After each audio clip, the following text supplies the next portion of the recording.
Abangol, le procureur du rire, bonsoir. Bonsoir, monsieur Hassel. Merci d'être avec nous sur Sans filtre, l'émission où toutes les questions sont permises et posées sans tabou. Vous êtes artiste, comédien. Nous sommes contents en tout cas de vous recevoir ici. D'entrée de jeu, on aimerait savoir Abangol, le procureur du rire. Pourquoi vous avez choisi de vous faire appeler Abangol? Abangol, c'est un peu de tautologie parce que Abba, ça signifie Ngol, Ngol, ça signifie Patrias. Donc, les gens pensent que c'est peut-être le nom de Ngol qui est l'alcool traditionnel, mais ce n'est pas ça. Donc, je me ça. Procureur du rire, je suis bon, mais moi, je suis un juriste qui condamne à rire, en fait. Très bien, très bien. Donc, vous condamnez les gens à rire parce que vous êtes le procureur. C'est-à-dire, quand vous êtes là, vous décidez pour rire, tout le monde rit. Vous êtes obligé de rire. Très bien. Alors, vous allez nous parler un peu de votre parcours. Vous êtes artiste comédien. On vous connaît, vous n'êtes plus à présenter au public tchadien. On aimerait savoir par comment vous avez commencé votre cursus scolaire et comment vous avez fait pour vous retrouver dans l'art. D'accord. C'était dans l'art, mais il y a très, très, très longtemps, à l'école primaire, quand j'étais encore au primaire. J'ai été repéré par un comédien que vous connaissez déjà, Bana Balamsia. C'était dans un collège français à Pala. J'ai été repéré, voilà. Il m'a amené dans la troupe. C'est là où les études et l'humour, le théâtre, je les ai toujours associés jusqu'à l'université. J'ai une licence en communication et gestion de ressources humaines. Licence en communication, gestion de ressources humaines. Vous l'avez obtenu ici au pays. Oui. Très bien. Alors, vous êtes artiste. La question qu'on pose à tous les artistes, c'est quoi le rôle de l'artiste? Comment est-ce que vous définissez le rôle de l'artiste dans la société tchadienne? Le rôle de l'artiste dans la société tchadienne, en tant que comédien, moi, c'est d'abord d'éveiller les consciences, mais aussi être thérapeutique, c'est ça mon rôle. Je crée des blagues parce que le Tchadien est trop stressé. Et voilà, j'éveille les consciences, je suis thérapeutique. J'enseigne aussi la sagesse à travers les métaphores et comme ça. Très bien. Alors, vous êtes artiste Oui. et après les événements du 20 octobre, vous êtes exilé pendant plus d'1 an avant de revenir au pays. Mais qu'est-ce qui s'est réellement passé pour que vous puissiez sortir du pays? C'était ce moment, on était dans le 7e. Toutes les personnes les plus connues, les influents, ceux qui disent non dans les réseaux sociaux, tout ça sont poursuivis. C'était à midi, moi j'étais alerté que voilà, j'étais en danger. J'ai quitté, mais après ça, je pensais que c'était une fausse alerte. Après ça, plus de 5 fois des personnes en véhicule civil, armés sont allées plusieurs fois, ils ont rencontré ma nièce, mon neveu. Et dans notre zone, les enlèvements ne manquent pas, j'étais pas loin du siège des transformateurs. Voilà, il fallait partir. Donc, il fallait partir. Donc, vous êtes parti en étant transformateur ou vous êtes parti je suis artiste transformateur, mais j'étais sorti comme activiste. À l'époque, vous étiez déjà transformateur? Non, c'est quand je suis revenu que j'ai dit, bon, il faut que je prenne immédiatement parti. D'accord. Voilà. Donc, avant votre exil, vous n'étiez pas encore transformateur? Non, j'étais juste dénonceur. Ok. Tu dénonçais juste ce qui se passe sur les réseaux sociaux. Alors, comment vous avez vécu votre exil au Bénin? Ah, très bien, un beau pays où les gens respectent les artistes, les gens donnent des opportunités aux artistes. J'ai rencontré le directeur de la culture. En même temps, le même jour, j'ai pu voir le ministre. J'ai rencontré un directeur d'une maison de production afro-descendant. J'ai travaillé comme directeur d'acteur avec eux. J'étais tellement content. J'allais immédiatement voir la directrice de l'Institut français de Cotonou. Le même jour, j'ai vu l'ambassadeur, tu vois. C'est pas comme ici. Non, le directeur est là, le ministre est là. Non, non, non. Les gens donnent de l'importance à l'art. Ils ont plusieurs activités, pas comme chez nous, notre ministère n'a que 2 activités, comme il y a Festival d'art et puis Semaine du livre. C'est les plus grandes activités. À part ça, bon, on donne un peu d'argent pour des artistes, des lobbies qui organisent les trucs de paix, tout ça. Ce n'est pas du tout artistique. Ça devient trop politique. Donc voilà. J'ai aimé, s'il fallait repartir, je repartirai. Et après, vous êtes revenu au pays. Comment est-ce que vous avez réussi votre insertion? Est-ce que quand vous étiez rentré, vous n'aviez pas eu peur pour votre vie, ou bien vous êtes rentré après avoir eu des garanties de sécurité de la part du gouvernement avant de rentrer au pays? Oui, il y avait de garanties, mais moi, je n'ai pas peur. Je suis rentré parce que c'est moi, je dois rentrer. Tout le monde rentre. Mais il y a eu des garanties. Il y a le ministère de Réconciliation, le directeur du cabinet du ministre de l'époque qui allait m'accueillir, tout ça, et des amis. Donc, mon manager, il a travaillé et il y a eu des garanties. Donc voilà, vous êtes rentré en toute sérénité. Ouais. Alors, qu'est-ce que vous répondez? Certaines personnes estiment que l'artiste tchadien, au lieu de soutenir le peuple, parfois, les artistes ne veulent pas parler, ils ne veulent pas prendre position. Certaines personnes estiment que les artistes ne soutiennent pas beaucoup le peuple. Est-ce que vous pensez que c'est le rôle de l'artiste de dénoncer les souffrances du peuple? Est-ce que ça, c'est le rôle de l'artiste? Oui, beaucoup des artistes ne soutiennent pas vraiment le peuple. Ils s'énervent quand tu leur dis pourquoi vous ne soutenez pas le peuple. Je comprends, c'est la souffrance de l'artiste. Hein. Le peuple ne consomme pas tellement les œuvres de l'artiste pour lui faire vivre. Donc moi, je le comprends. Mais les gens du gouvernement, un ministre peut facilement acheter un CD à 1 million, 2 millions. Mais quand tu parles mal du gouvernement, on ne t'accueille plus. Donc il y a la peur de ça, de se nourrir, de manger, tout ça. Donc si tu n'es pas un artiste qui fournit trop d'efforts et que tu comptes que sur l'art, tu ne pourras que t'énerver quand on te dit pourquoi tu es artiste qui ne soutient pas le peuple. Donc moi je ne suis pas contre ceux-là qui ne soutiennent pas le peuple, parce que je connais la situation du pays. Voilà, il y a de ça, il y a la peur, tout ça, il y a les menaces, tout ça qui sont là. Il y a des projets qui peuvent tomber dans l'eau. Ces gens, il y a des visas que les gens peuvent te refuser si tu critiques le gouvernement, tout ça. Même si ce n'est pas pour aller dans les pays des autres, les gens peuvent s'impliquer, tout ça. Donc voilà. Et il y a des projets qu'on peut écarter, tout ça. Donc moi je pense qu'ils n'ont pas tort, parce qu'ils veulent nourrir leur famille. Mais un artiste, normalement, il doit parler, défendre le peuple. Quand ça ne va pas, il dit. Ce n'est pas forcément dit que... voilà. Très bien. Donc, il faut forcément s'exprimer. Alors, certaines personnes disent que l'artiste doit rester neutre, que la politique, ça ne le concerne pas. Mais je n'arrive pas à comprendre pourquoi la politique ne nous concerne pas. Nous sommes les miroirs. Moi, par exemple, je suis un miroir de la société. J'interprète la société. Dans mes créations artistiques, dans mes pièces de théâtre, je suis le miroir. Je vois ce qui se passe pour créer. De toutes les façons, même si je ne critique pas dans les réseaux sociaux, je vais critiquer dans mes créations. Ça, c'est inévitable. Donc, moi, en tant que comédien, je ne suis pas neutre. Je dois prendre parti. Donc, est-ce que ce que vous dites, ça n'engage que vous, mais de façon générale, l'artiste doit prendre parti? Ça n'engage que moi, mais normalement, l'artiste doit prendre parti. S'ils ne veulent pas prendre parti, moi, je ne les condamne pas, c'est normal, c'est leur vie, c'est leur liberté. Ouais. Est-ce que vous croyez, n'est-ce pas, qu'un artiste qui critique le peuple, qui soutient le peuple, pardon, ou bien un artiste qui soutient le gouvernement peut rester authentique dans son art? Mais ça ne fait rien. Moi, je reste authentique dans mon art. Quand j'observe quelque chose qui ne marche pas et que je dois critiquer, c'est autre chose. Mais quand je suis en train de faire mon art, c'est autre chose. Moi, mon manager, il est 100% MPS. On travaille normalement. Ça ne m'empêche pas de le critiquer. Ils sont partis. Ça ne m'empêche pas de critiquer le gouvernement.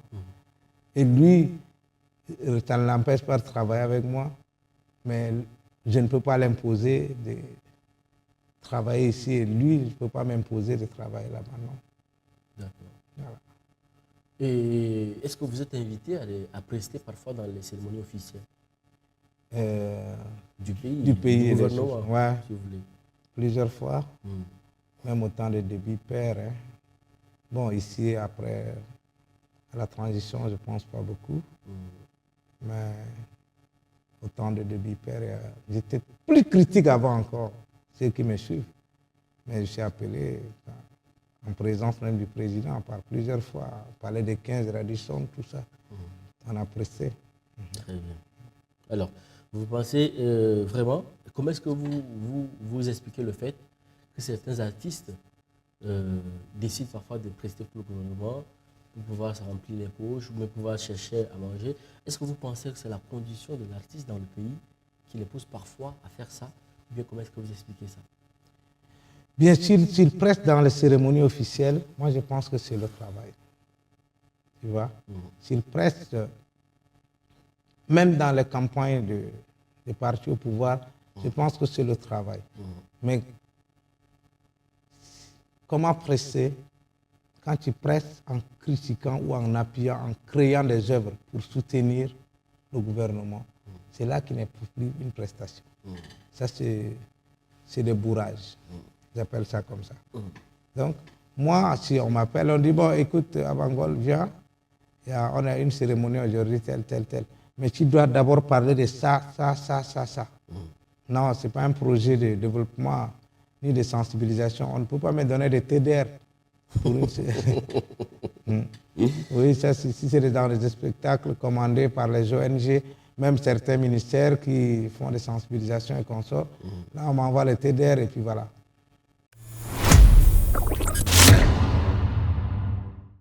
Vous êtes artiste. Vous avez des aînés qui sont pour vous des modèles que vous suivez, mais en même temps, votre durée dans la carrière fait que vous devenez un modèle aussi pour la jeune génération d'artistes comédiens qui vous suit. S'il y a parmi ces jeunes-là, ceux qui veulent, il y a parmi ces jeunes-là, pardon, ceux qui veulent s'engager politiquement et qui ont peur de le faire, ou sinon il y a ceux qui ont décidé de se mettre de l'autre côté pour pouvoir essayer de survivre, vu que les conditions sont difficiles dans ce pays, surtout pour un artiste. Alors la question qu'on vous pose, c'est quel conseil vous donneriez à ces deux catégories de jeunes-là? Vous savez, comme je le dis, moi je suis un miroir. Je suis un comédien. Je suis un miroir de la société. Je regarde la société, je transforme la société dans mes créations, dans mes œuvres.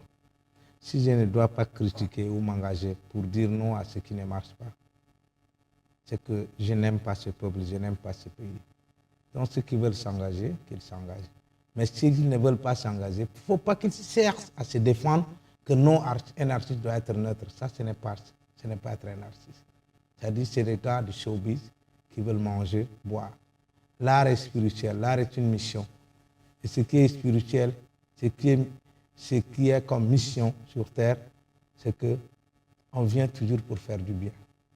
Et on doit toujours soutenir le côté du bien. Aujourd'hui, on dit l'artiste est neutre, l'artiste doit être neutre.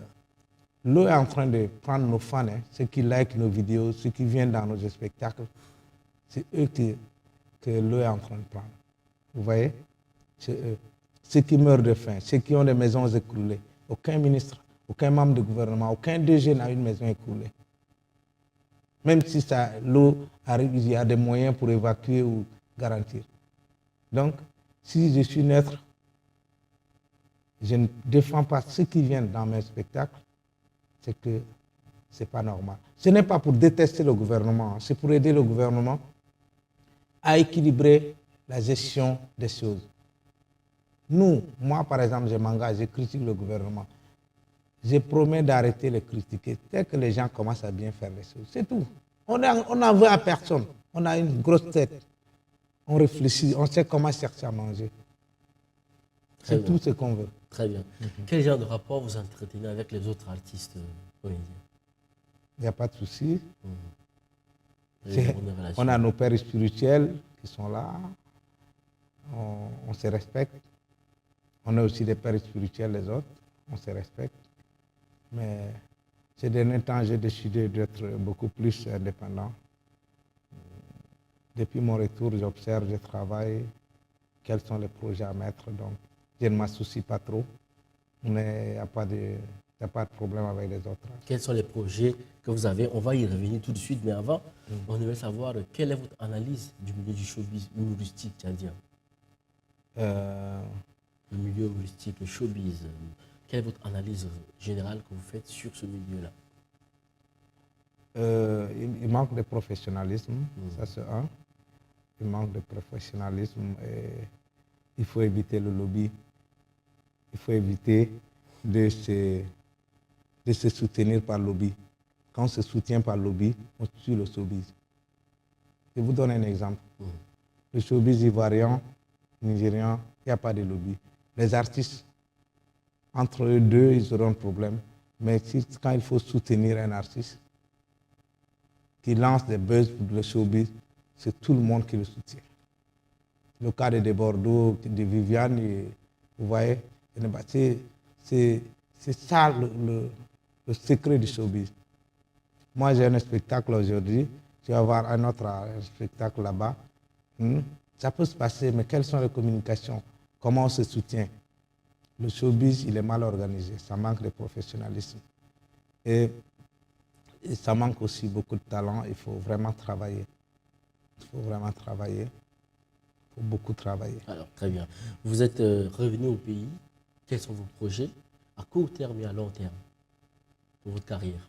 Des projets à long terme, j'ai des projets de théâtre. Il y a un théâtre que j'ai écrit, je cherche des financements pour une mise en scène. C'est un projet, je dois travailler avec des comédiens internationaux. Là, le projet actuel que je travaille dessus, c'est un projet de spectacle, une tournée nationale, parce que ça fait 2 ans que je n'ai pas joué. Donc, je l'appelle le 5e rire public. Okay. Il ne faut pas comparer ça aux politiques, hein, ce n'est pas le 5e République. Le 5e rire public, c'est-à-dire c'est ma 5e solo de tournée. Donc, c'est un grand projet que je bosse dessus. Et ça commence quand? Normalement en décembre, mais là je travaille déjà avec l'équipe pour que certains financements et consorts. D'accord, d'accord. Très bien. Vous êtes citoyen, après tout, vous êtes citoyen tchadien. Vous avez parlé de la question de l'inondation. La population souffre. Quel message vous avez adressé à l'endroit de cette population-là qui souffre, ou bien quel message vous avez adressé aussi à l'endroit du gouvernement par rapport à cette situation? D'accord. Dieu merci, moi je faisais une caravane, j'ai tourné dans tout N'Djamena, mais j'étais choqué, tellement choqué que pour ceux qui souffrent, j'ai dit beaucoup de courage, ça va aller. J'étais dans le 10e arrondissement hier, mais c'est comme si mon cœur allait s'effondrer. Goudi, tout ça. J'ai vu Walia, j'ai vu Farsa, j'ai vu. C'est beaucoup de courage. Il ne faut pas se décourager, c'est notre pays, on ne va pas aller ailleurs. Ceux qui ont perdu des vies, ceux qui ont perdu des parents, bon, paix à leur âme, mais le gouvernement, moi je ne parle pas trop, je ne suis pas du genre, il faut aller comme ça. Est-ce que le gouvernement est fier de ce qu'il est en train de faire? Ce n'est pas normal. Le Tchad a beaucoup de revenus, beaucoup de richesses, beaucoup de partenaires. Moi, je reste avec des gens qui ne causent que de... Voilà, on était quelque part là, quand le Fanani a commencé là, des DG étaient là, sortis, voilà, des fiertés négatives, des gens qui ont des moyens, ils prennent des moyens du pays pour juste des fiertés négatives. Je reste avec des gens qui disent, ah, tu as vu la voiture de tel directeur là? Ah, ça là, voilà, Dieu merci. Moi-même, si j'ai trouvé un poste, des fiertés qui... Il n'y a pas des initiatives, des restreints avec une fierté négative, avoir juste une voiture, une villa, et sortir, aller dans les fêtes, distribuer de l'argent pour que les gens disent que voilà, lui c'est un chef, c'est un DG, un ministre. Mais comment? Si je devais faire ça dans ma vie et voir les autres souffrir, je préfère mourir. Ce n'est pas la peine. Un être humain doit être intelligent. C'est ça qu'on appelle intelligent. Être intelligent, c'est quoi? C'est créer un écosystème ou une vie où on parle bien de toi. Tu as tout, mais on parle mal de toi. C'est d'être utile à la société. Oui. C'est une fierté négative. J'ai vu tout ça, ces souffrances. J'ai dit, mais vraiment, des fois, je n'ai rien à dire au gouvernement. Ils n'ont qu'à faire ce qu'ils veulent. Oui. Et qu'est-ce que vous pensez de la gouvernance? La gouvernance même, là, ils font ce qu'ils veulent. Ce n'est pas votre Parce que rien ne va changer. Si je parle mal, ils vont dire, ah, Bangol, il faut le tresser par-ci, enlever, oh, il torture. Ah, il a fait 15 ans, 15 jours, 2 semaines à un est, ceci, cela. Tu vois? Donc, on les laisse comme ça. Mais c'est aussi une question de responsabilité de l'artiste, vous l'avez dit tout à l'heure. Oui. L'artiste doit dénoncer. Je dénonce à ma manière. Dans mes Pardon, créativités. vous dénoncez à votre manière, Ouais. dans vos créativités. Mhm. Mais vous dites en même temps qu'il faut aussi les laisser faire comme ils veulent. Non, c'est des métaphores. Ok. Quand je te dis, si c'est, Yacine, quand tu sais que tu n'es pas excellent. Mais je dis, oui, oui, c'est bon. Non, Yacine, c'est bon. C'est un bon type. Comment tu vas dormir? C'est ironique. Oui, c'est ironique. D'accord. Donc, le fait de dire on les laisse comme ça même là, si c'était moi, ça allait vraiment me brûler, je n'allais pas dormir. Je sais que j'ai fait mauvais, mais les gens disent, bon, on le laisse. C'est lui, donc c'est ça. D'accord, très bien. C'est pas très cool. En tout cas, on est arrivé à la fin de cet entretien à Bangol. Merci d'avoir accepté d'être avec nous. Mais avant de vous laisser partir, on vous laisse la parole pour dire votre mot de fin avant de clôturer. Voilà, merci beaucoup. Merci à Tchad Info, Yacine, l'équipe de Sans Filtre pour l'invitation. Rési, tout ça, je vous remercie. Je suis très fier. Je me suis exprimé librement. Donc, merci aux téléspectateurs et ceux qui vont nous suivre après. Je suis très fier d'être là. Je suis désolé de ne pas faire rire aujourd'hui parce que le questionnaire, c'est pas facile. Les gars, vous savez, ce n'est pas facile avec Yacine. Et quand il te prend, voilà, c'est comme si c'est un peu des excitants. Mais il y a un adage chinois qui dit, ça veut dire qu'à Bangol, vous prépare quelque chose après. Merci Allez, beaucoup. très bien, merci. Merci d'avoir accepté de venir sur le plateau de Sans Filtre. Merci.